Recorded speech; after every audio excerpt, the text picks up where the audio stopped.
Right, let's talk about fire combat in Panzer Corps. And by fire combat, the rules mean ranged combat, to distinguish it from a couple of examples where battalions actually come into direct close contact with each other. Most of those instances are covered by the close combat rules, which I'll cover in another video. And there's also an example during the movement phase, AFV's tanks can conduct overruns of infantry units.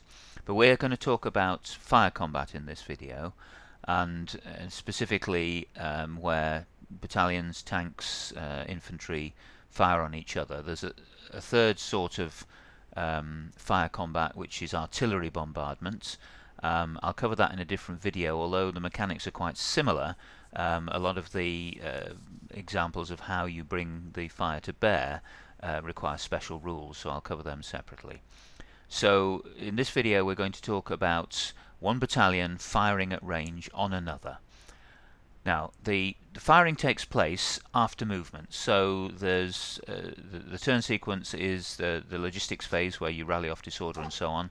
There's then an artillery bombardment phase, which includes air attacks, and then there's movement, where both sides move all their forces, or as many as they can, with the decision dies, and then you move into the fire phase.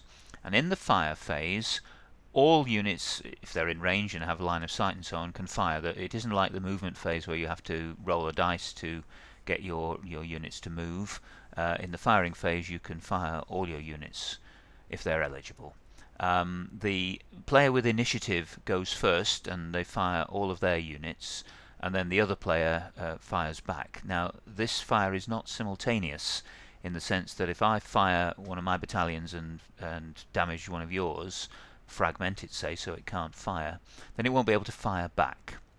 It is simultaneous on one side though, in the sense that I have to decide before firing any of my battalions who they're going to fire at. I can't fire one salvo and then see what the effect is and then decide whether to fire another one at the same target or move on to a different target. So I designate all my targets, and then all my battalions will fire, and then you fire back with the remaining battalions, those that can still fire, and suffering the ill effects of any damage, any disorder that I may have put on you during that firing. Okay, so the first thing to say is that before you can fire on something you have to be able to see it, and so I'll quickly mention the spotting rules here. Very simple table really. Any unit, any formation can attempt to spot once during a turn, and typically it'll spot an area like maybe the edge of a wood, and it'll use this simple table here to decide whether it sees anything, assuming that anything is there. As you can see, if targets are in the open, particularly if they're moving or if they're firing, then acquisition is pretty much automatic. But if a unit is hidden in a wood, and particularly if the spotting unit is a tank, then sometimes it can be quite tricky to acquire your target. And this is where having a recon company attached to your battalion can be quite useful, because that gives you a modifier, a plus modifier on your chances to spot.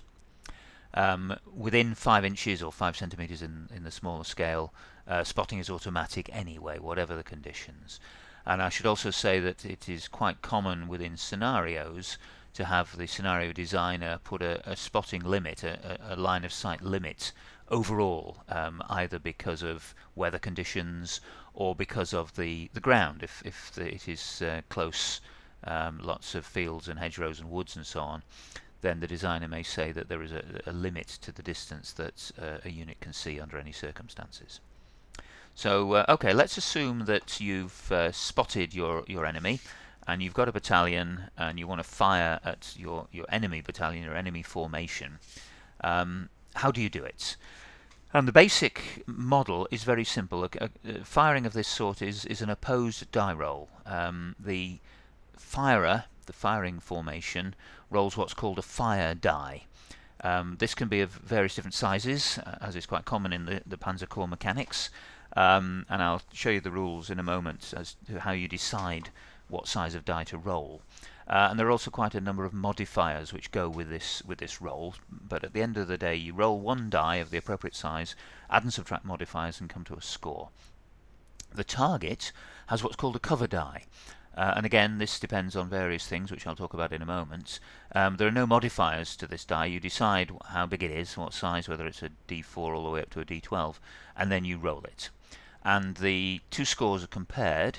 If the cover die is equal to or greater than the firing die, that's it. There's no problem, no effect. If the firing die exceeds the cover die, then you get at least one disorder marker on the target.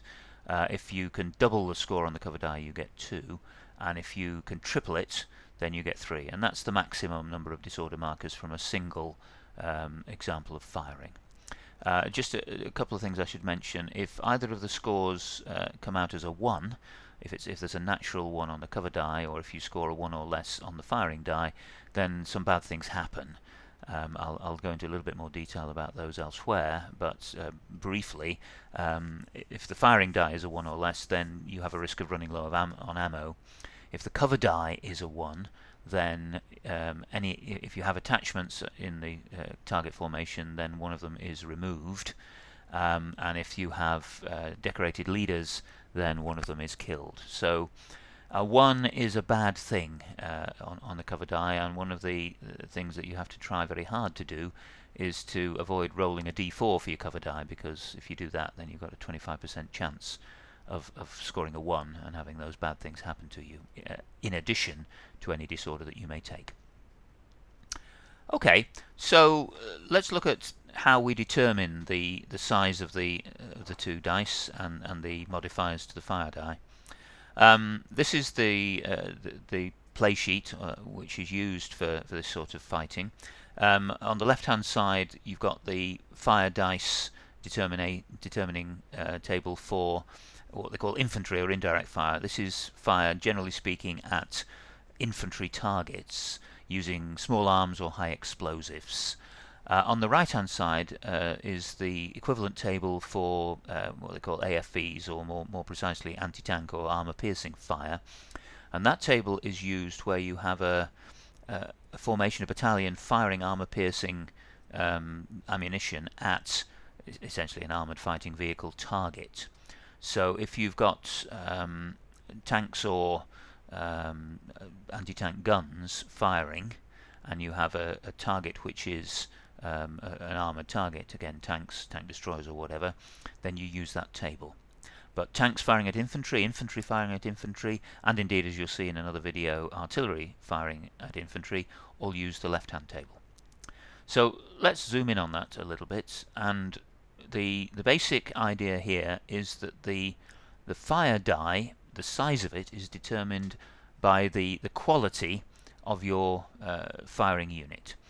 And that goes, as we've seen in other videos, in other contexts, all the way up from the very poorest quality, militia or partisans, up through reservists and regulars, through to elite and hardened troops, who are the best.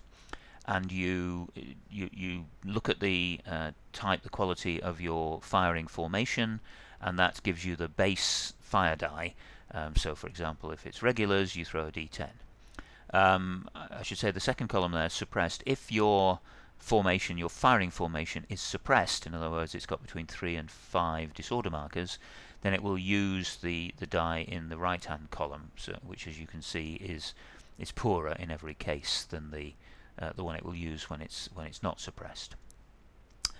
Below that, there are the modifiers that you will use for the fire die. Pluses and minuses, and there's quite a lot of them. I'm not going to read through them in detail.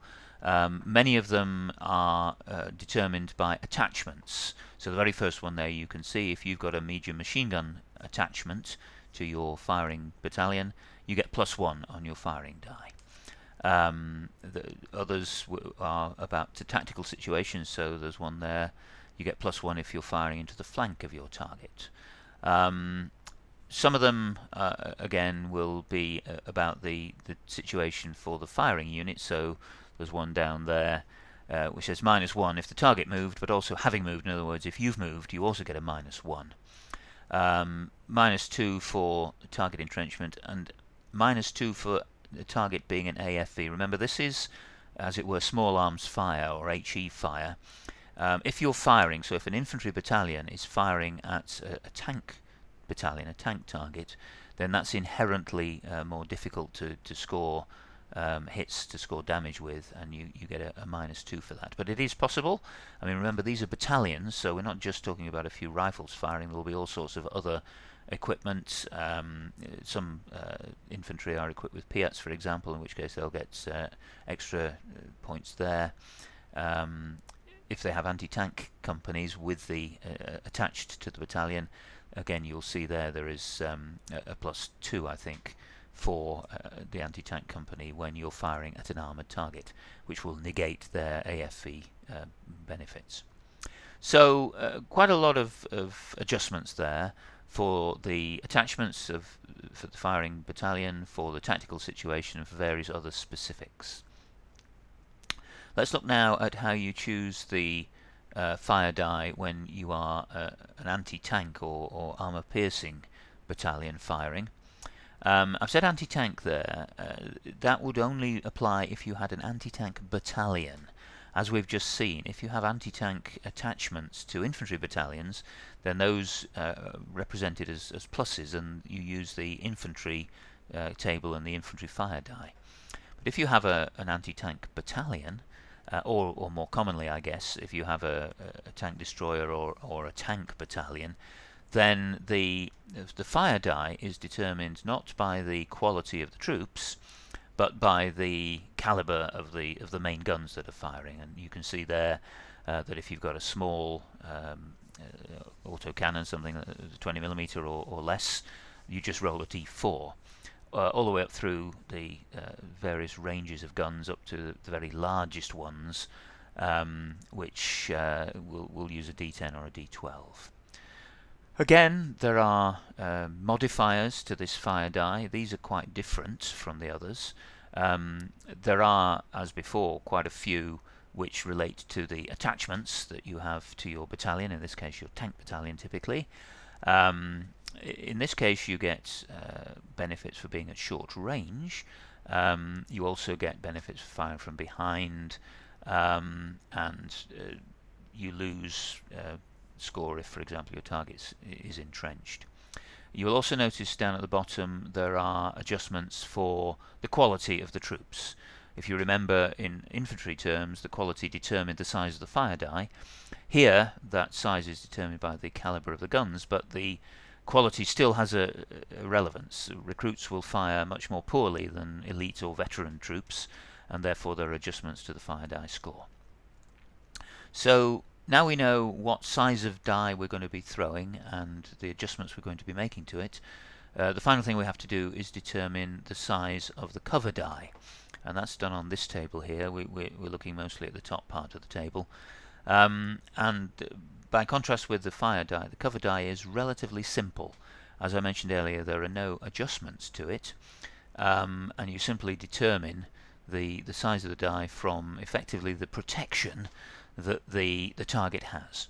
So on the left hand side you have protection relevant to infantry, or those defending against indirect fire, and that's essentially, are they in the open, and that's the nightmare situation. Infantry caught in the open with no cover, roll a d4. Then you have light cover, medium cover, heavy and super heavy cover. That's going up through things like woodland, entrenchments, hastily dug trenches, more well-established entrenchments and trenches, buildings, towns and cities, and finally the super heavy cover relates, I think, to very specific things like the Atlantic Wall and properly built concrete emplacements. On the right hand side, the equivalent cover die list is for armoured vehicles. So this is for the target taking incoming fire from armour piercing, and again, as you can see, the being in a soft-skinned battalion in those circumstances is bad news. You get a d4. Light, medium, heavy and super heavy armoured fighting vehicles, those are within the equipment lists. You can tell, as you might expect, a Panzer 1 or 2 is a light vehicle, a 3, a 4 is going to be medium, a Tiger is going to be a heavy tank, and that determines the size of the die that you roll for your cover. As you can see there in the table, it repeats the information that I gave you about what happens once that roll is made. You're trying to beat the cover die if you're the firer. You're trying to beat it well. Again, you'll notice that if you roll a 1, then that makes it very easy for the firer to triple you. So not only do you lose an attachment and perhaps a decorated leader, you also very probably wind up with 3 disorder markers, which is going to mean an immediate morale test and very likely a morale failure. So very important to try and make sure your cover die is as good as it can be. And as I say, the big disaster is finding yourself as infantry trapped in the open. One thing I should say, an assumption is made that if infantry don't move in the open, they will automatically dig at the very least light cover for themselves, simple entrenchments. Remember, a turn is anything from half an hour to 2 hours, so the infantry are not going to be standing around in the open. They will at least give themselves a chance by giving themselves light cover. Just mention the parts at the bottom of that table. This is for cover die shifts in armoured vehicles against artillery or air bombardment. When you've got very heavy artillery incoming or very heavy bombs being dropped, then the excuse me, the effect of armour becomes much less. The armour of a Tiger isn't really very much use against a naval shell. So those shifts, I'll talk about those when we come onto the artillery and the air rules. So there you are. That's the principle of range combat in Panzer Corps. This is most combat. It's fairly rare for battalions to come to hand-to-hand blows. Usually you will degrade your enemy with fire, both artillery and direct fire from your battalions, and get them to break and fall back so that you can occupy their positions rather than actually having to shift them at the point of a bayonet, although that does happen, and I'll talk about that a little bit later. So I think I will do a couple of examples, but you've now seen all the theory sufficient to conduct the ranged combat of both types in the Panzer Corps rules.